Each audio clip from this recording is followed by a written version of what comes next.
ಶಿರ್ಸಿ ಘಟ್ಟದ ಹೃದಯದಲ್ಲಿ ನೆಲೆಸಿರುವ ದಟ್ಟ ಕಾಡು ಮತ್ತು ಮನೋಹರ ಜಲಪಾತಗಳಿಂದ ಅಲಂಕೃತವಾಗಿರುವ ಚಂದದ ನಾಡು ನಮ್ಮ ಶಿರ್ಸಿ. ಈ ಗೇಟ್ ವೇ ಆಫ್ ಮಲೆನಾಡು ಬಗ್ಗೆ ತಿಳ್ಕೊಂಡು ಬರೋಣ ಬನ್ನಿ. ಅಗ್ನಾಶಿನಿ ನದಿಯ ಜನ್ಮಭೂಮಿ, ಸುಮಾರು 30ಕ್ಕಿಂತ ಹೆಚ್ಚು ಜಲಪಾತಗಳ ತವರೂರು. ಒಂದು ಕಾಲದಲ್ಲಿ ಇಲ್ಲಿ ಶಿರೀಷ ವೃಕ್ಷಗಳು ಹೆಚ್ಚಾಗಿ ಬೆಳೆಯುತ್ತಿದ್ದರಿಂದ ಈ ಊರಿಗೆ ಶಿರೀಷಾಪುರ ಅಂತ ಹೆಸರು ಬಂತು. ಕಾಲಕ್ರಮೇಣ ಅದು ಶಿರ್ಸಿ ಆಯ್ತು.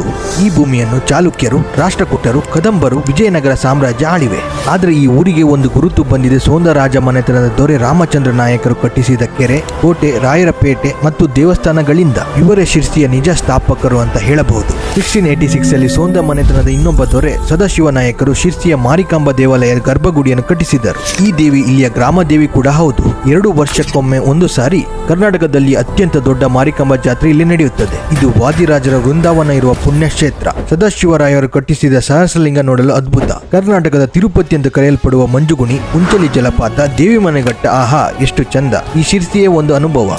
ಇಲ್ಲಿಯ ಲಿಟ್ರಸಿ ರೇಟ್ 93% ಇದ್ದು ಇಲ್ಲಿಯ ಜನರು ಹೆಚ್ಚಾಗಿ ಕೃಷಿಕರು. ತೆಂಗು, ವೆನಿಲಾ, ಏಲಕ್ಕಿ, ದಾಲ್ಚಿನಿ, ಸ್ಪೆಷಲಿ ಅಡಿಕೆ ಈ ಊರಿನ ಜೀವ.